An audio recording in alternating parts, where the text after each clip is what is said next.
भूखे नहीं मरना पड़ेगा। इसलिए छन्ना, अब ये आज के लोग तो कहाँ छन्ना मन्ना रख कर चलते हैं, बिस्लरी की बोतल डाली जे जा रहे हैं। चिन्ह था आपका, छन्ना चिन्ह था आपका। जब आप छन्ना लगा करके कहीं रास्ते में नल से पानी छानते थे, लोग समझ जाते थे अरे जैन बंधु है ये, अपने ही धोखा दे रहे हैं, अपने ही धोखा दे रहे हैं, दूसरों पे क्या कहें। तुम ही दूसरों से कहते हो, नारे लगाते हैं बड़े अच्छे से, हमें बड़ा आनंद आता है आप लोगों के नारे सुन के। एक भैया मुंह में गुटखा दबाए, साहेगढ़ में थे तो जंगल जाते थे, रोज सुबह जंगल के साथ, वहाँ भी ऐसे ही माहौल अच्छा बढ़िया था, खूब सारे लोग 25-30 लोग वहाँ पे भी साथ में जंगल जाते थे, तो खूब नारे लगाते हुए जाते थे। तो क्या कहते थे, जैन मुनि देख लो, त्याग करना सीख लो। मुंह में गुटखा दबाए, मुंह में दबाए गुटखा, वो भैया कह रहा जैन मुनि देख लो, त्याग करना सीख लो। हमने कहा पगला, पहले तू तेरे जैन मुनि तेरे घर के हैं, तू तो गुटखा त्याग है, पहले तू तो त्यागना सीख। दूसरों को जगह जगह के चिल्ला के बोल रहा हो कि जैन मुनि को देख लो और त्याग करना सीख लो, और तुमसे गुटखा नहीं छूट रहा है। वो भी कहेंगे भैया पहले जैन मुनि को देख लो, गुटखा त्यागना सीख लो, फिर हमसे मिलना। बाहर वाले तो देख के बहुत कुछ सीख लेते हैं, बहुत आस्थावान होते हैं, हम ही तो लजा रहे हैं,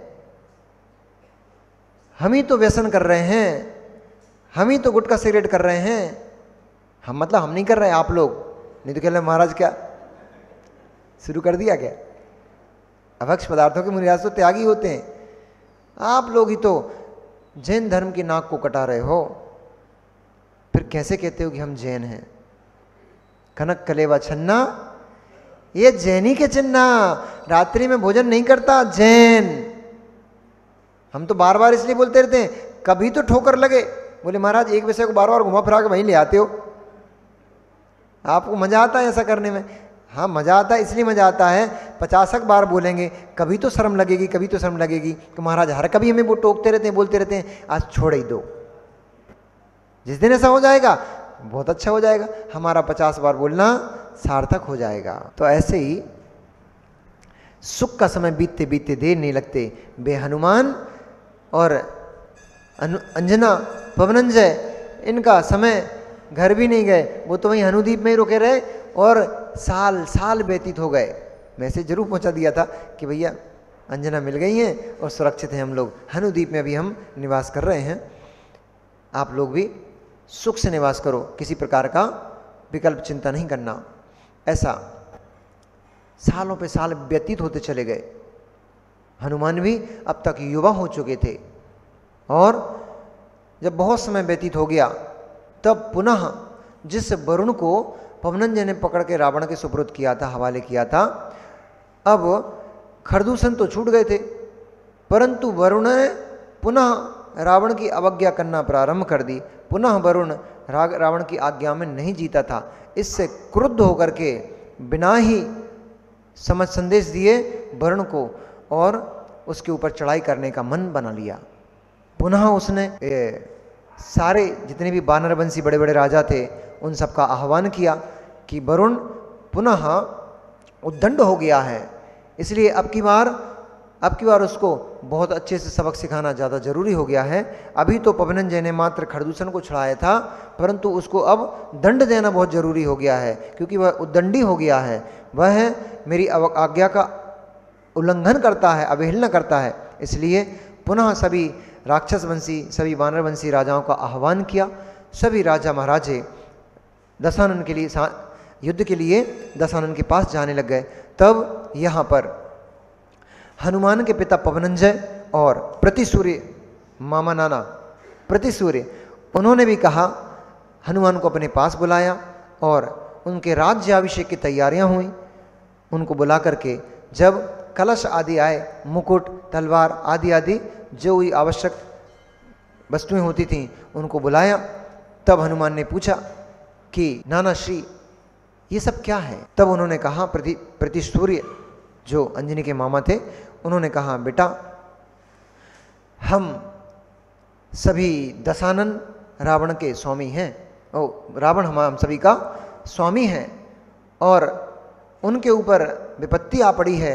वरुण नाम का जिस शत्रु को मैंने उनके चरणों में नतमस्तक किया था, वो पुनः कंटक की तरह उठकर खड़ा हो गया है और पुनः हमारे स्वामी की अवहेलना करने लग गया है। इसलिए उसको अब की बार तोड़कर फेंकना बहुत आवश्यक हो गया है। इसलिए हम और तुम्हारे पिता दोनों ही रावण की सहायता के लिए उसके साथ जा रहे, वहाँ लंका नगरी को जा रहे हैं। इसलिए हनुद्वीप का पूरा बागडोर, पूरा भार हम तुम्हारे हाथ में सौंपते हैं। आज से तुम हनुद्वीप के राजा हो और तुम्हें ही हनुद्वीप का संचालन करना है। तब हनुमान ने कहा कि उस पुत्र के होने से तो ना होना श्रेष्ठ है, जिसके रहते हुए उसको पिता को जिसके रहते हुए उसके पिता को युद्ध के लिए शत्रु के समक्ष जाना पड़े, तो मेरे लिए तो ये चुल्लू भर पानी में डूबने जैसी बात हो जाएगी। इसलिए मेरे होते हुए आपको उस छोटे से कंटक को तोड़ने की आवश्यकता नहीं है। आपका ये पुत्र उस कंटक को तोड़कर आपके सामने डाल देगा अथवा हमारे स्वामी रावण के सामने डाल देगा। तब उन्होंने कहा, बेटा वरुण बहुत शक्तिशाली है, बहुत सारी विद्याओं का स्वामी है, उसके 100 पुत्र अलग अलग विद्याओं में माहिर हैं और वो बहुत ही शक्ति को प्राप्त है, इसलिए तुम उसको पराभव नहीं कर पाओगे। तब उन्होंने कहा कि जिस हस्तियों के झुंड को क्या सिंह का एक छोटा सा बालक अपनी गर्जा से तितिर बितिर नहीं कर देता है, हिरणों के समूह को क्या सिंह अपनी छलांग से पकड़कर अपने पंजों में नहीं दबा लेता है? अथवा आपको अपने पुत्र के ऊपर शंका है? क्या आपको अपने वीर के ऊपर भरोसा नहीं है कि मैं उस वरुण को जीत करके और स्वामी रावण के समक्ष ले जा सकूंगा? नहीं पुत्र, हमें आप पर पूरा भरोसा है, पर अभी आप युद्ध आदि की कुशलता में निपुण नहीं हो। उन्होंने कहा, पिताश्री। तभी मंत्री बोले, आप शंका करते हैं महाराज, हमारे श्रीशैल सारी विद्याओं में निपुण हैं, ऐसी कोई अस्त्र शस्त्र आदि की विद्या नहीं होती है। आकाश की विद्या हो चाहे भूमि की विद्या हो, ऐसी कोई विद्या नहीं होती है जो हमारे श्रीशैल के पास नहीं है।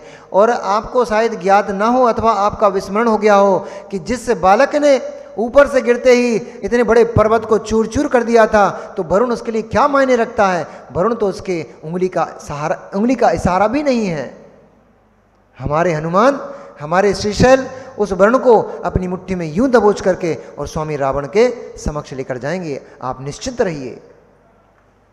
सभी मंत्रियों की एक मतता से पवनंजय और प्रतिसूर्य दोनों को संतोष हुआ और उन्होंने बहुत मनाने पर हनुमान को युद्ध में जाने की आज्ञा प्रदान कर दी। इधर हनुमान भी अपने पिता और नाना मामा की आज्ञा पा करके बहुत विशाल सेना का स्वामित्व पाते हुए और रावण दशानन के साथ जाकर लंकापुरी में प्रवेश करते हैं। और जैसे ही उनका लंकापुरी में प्रवेश हुआ, दशानन जैसे ही जाना कि पवन का पुत्र हनुमान हमारी सहायता के लिए आया है, पवन ने हनुमान को हमारी सहायता के लिए पहुंचाया है, स्वयं अपने सिंहासन से उठकर और द्वार पर आकर के उसने हनुमान की आगवानी की। यद्यपि हनुमान उनके लिए बहुत छोटे बच्चे थे, दशानन के सामने हनुमान बहुत छोटे बच्चे थे, परंतु हनुमान का पौरुष, वीरता और उनका जो बल था, विद्या आदि में निपुणता थी, उसके बारे में रावण ने बार बार सुन के रखा था। इसलिए वह खुद उत्सुक था कभी हनुमान को देखने के लिए। और हनुमान स्वयं ही वहाँ पहुँचे तो उन्होंने आकर के उसका हनुमान जी का बहुत स्वागत किया और आकर के अपने बराबर से अपने समक्ष एक शिला पर उनको बिठाया, उनके कंठ में हाथ डाल करके उनको बहुत दुलार दिया, बहुत लाड़ दिया और कहा कि पुत्र, तुम्हारे पिता ने तुम्हें मेरे पास पहुंचा करके मेरे ऊपर बहुत बड़ा उपकार किया है। तुम्हारे पिता अपने स्वामी के बहुत भक्त हैं और हर समय वो एक परम मित्र की तरह मेरे हमेशा सहायता के लिए हमेशा तैयार रहे हैं, उद्यत रहे हैं। आज भी उन्होंने मित्रता और अपनी स्वामी भक्ति को आपको पहुंचा करके प्रेषित किया है। मैं बहुत हर्षित हूँ, बहुत खुशी हूँ। और तुम जैसे सुभट को पाकर के तो मेरा हृदय और भी गदगद हो गया है, मेरा बल कई गुना बढ़ गया है। तुम्हारे बल और पौरुष का कोई भी कहने के लिए समर्थ नहीं है। तुम्हारी सारी शुभ चेष्टाओं को मैं बहुत अच्छी तरह से जानता हूं, इसलिए मुझे पूर्ण विश्वास है मेरे साथ युद्ध में तुम मेरे बराबर से रहोगे। भानुकर्ण और विभीषण और मेघवाहन आदि के जैसे तुम भी मेरे दाएं पक्ष रहो। युद्ध की तैयारियां हुई, युद्ध के लिए गमन हुआ। युद्ध में जाते हुए हनुमान को रावण ने अपने दाहिने पक्ष में बैठाया और हनुमान भी दशानन के बिल्कुल परछाई के भांति बिल्कुल उनके बाजू बाजू में चलते थे।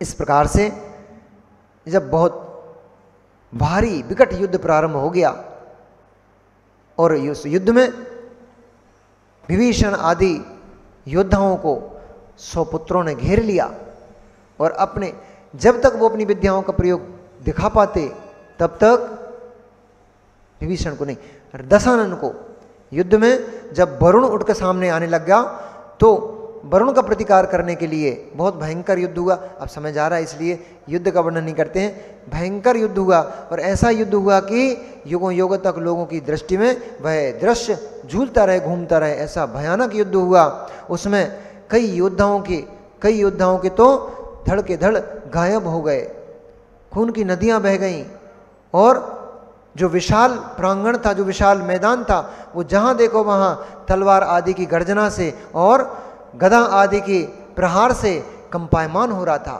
ऐसा भयंकर युद्ध हुआ। युद्ध को देख करके जब रावण की सेना क्षुभित हो गई और हारती हुई सी प्रतीत हुई, तब विभीषण, कुंभकर्ण और रावण तीनों के तीनों योद्धा युद्ध करने के लिए, विभीषण कुंभकर्ण दोनों के दोनों योद्धा युद्ध करने के लिए आगे निकले तो उन्होंने वरुण की सेना को क्षण मात्र में तितर बितर कर दिया, फैला दिया, भागने पर मजबूर हो गई। और जब उसकी भागती हुई सेना को देखा तो स्वयं वरुण ही उठकर आया और युद्ध करने के लिए तत्पर हुआ। तब रावण ने जाना कि यह वरुण युद्ध में विभीषण से नहीं संभलेगा, भानुकर्ण से नहीं संभलेगा। तब तुरंत ही रावण अपना रथ के ऊपर खड़ग आदि को धारण करते हुए और जैसे ही वरुण के सामने जाने लग गया तो वरुण के 100 पुत्रों ने तुरंत ही रावण को चारों ओर से घेर लिया और वरुण के पास जाने से उसको रोक लिया। और इतनी तीव्र गति से कि रावण जब तक कोई विद्याओं का प्रयोग करता अथवा कुछ सोच भी पाता, उससे पहले ही उसके तीर मार मार करके उसके शरीर को लहूलुहान कर दिया। ऐसी दशा देख करके जैसे ही स्वामी को हनुमान देखा कि ये 100 योद्धाओं ने एक साथ रावण पर प्रहार कर दिया है, तुरंत ही जैसे चक्रव्यूह में अभिमन्यु ने प्रवेश किया था, ऐसे ही पूरे 100 के 100 योद्धाओं के बीच में हनुमान ने अपनी गदा को घुमाते हुए प्रवेश किया। और गदा पड़ती थी तो कभी कोई व्यक्ति किसी दिशा में घूमते नजर आता था और कभी कोई व्यक्ति किसी दिशा में। 100 के 100 पुत्र ऐसे उड़ गए जैसे बड़ा सा भूकंप, बड़ा सा तूफान तिनकों को उड़ा करके फेंक देता है। ऐसे ही हनुमान की गदा ने चारों ओर रावण के घेरा बना के खड़े हुए 100 के 100 पुत्रों को अलग अलग दिशाओं में फेंक दिया। गदा का प्रहार इतना जबरदस्त था, इतना जोर से था कि वे 100 के 100 पुत्र गदा पड़ते ही वहीं मूर्छित होकर पड़ गए, निश्चेष्ट हो गए। और जैसे ही मूर्छित हो गए तुरंत ही विभीषण और भानुकर्ण ने उनको बंदी बना लिया।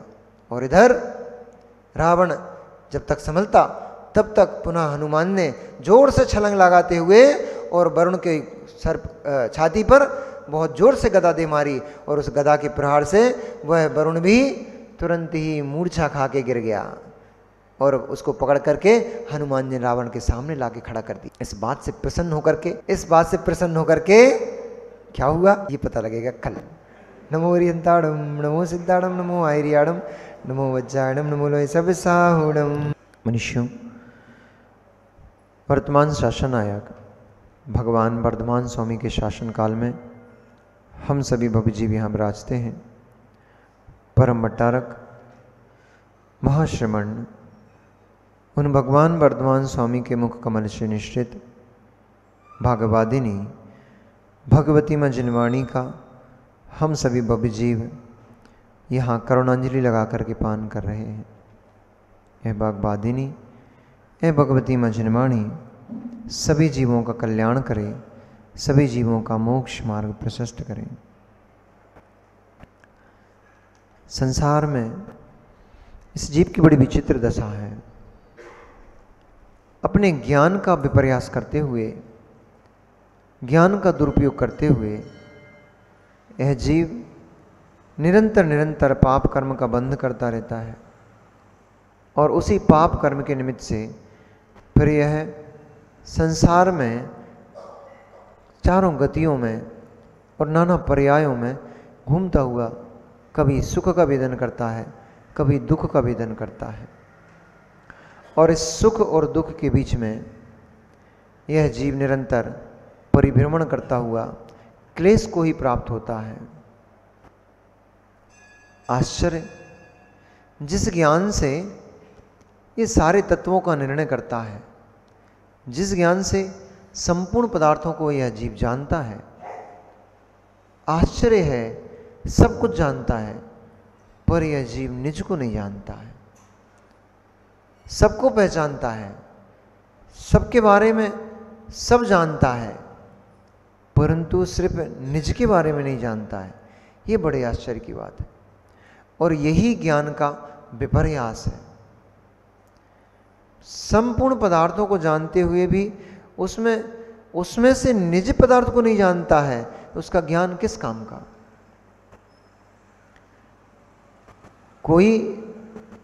कोई पत्नी श्रृंगार किए बैठी पर उसका पति उसमें प्रीति ही नहीं रखता है, तो उस पत्नी के श्रृंगार का क्या मतलब है। पति की प्रीति को प्राप्त नहीं हो पा रही है, फिर भी श्रृंगार कर किए हुए बैठी हुई है, तो उसके श्रृंगार का कोई भी मतलब नहीं है, कोई औचित्य नहीं है। वो कितना भी श्रृंगार कर ले, उसके पति को तो उसमें प्रीति है ही नहीं, तो सारा श्रृंगार उसका व्यर्थ हो जाता है। ऐसे ही जगत के तुमने कितने पदार्थ जान डाले, इससे कोई प्रयोजन नहीं है। जगत के कितने पदार्थों में तुम उनको जानते हो, उनका निर्णय करते हो, इससे कोई प्रयोजन नहीं है। यदि आत्म प्रतीति नहीं हो पा रही है, आत्मद्रव को नहीं जान पा रहे हो, तो तुम्हारा सारा का सारा पौरुष, सारा का सारा ज्ञान सब व्यर्थ है। इसलिए आचार्य अमृतचंद स्वामी ने पुरुषार्थ सिद्धियोपाय ग्रंथ में ये कथन किया है। उन्होंने कहा, संपूर्ण विश्व को जानते हुए, संपूर्ण गुणों को, द्रव्यों को जानते हुए भी जीव अज्ञानी और कुछ भी नहीं जानता तो भी ज्ञानी।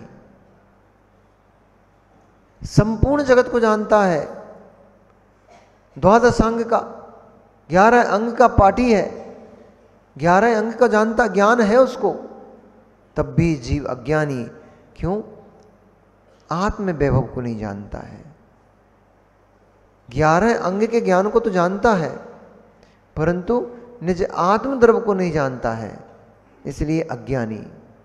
और जो जीव निज आत्मद्रव को जानता है, यद्यपि बाहर का वो कुछ भी नहीं जानता हो, पर उसने निज आत्मद्रव जान लिया, वही जीव ज्ञानी।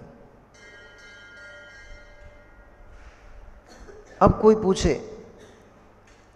पूछे, क्योंकि लोक में विद्वानों की बड़ी विडंबना होती है। लोक में विद्वानों की बड़ी विडंबना देखी जाती है, पर किन विद्वानों की?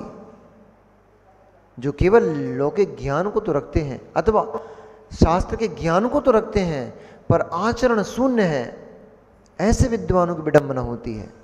ज्ञान तो सर्वथा ही पूज्य होता है, सम्मान का प्राप्त पात्र होता है।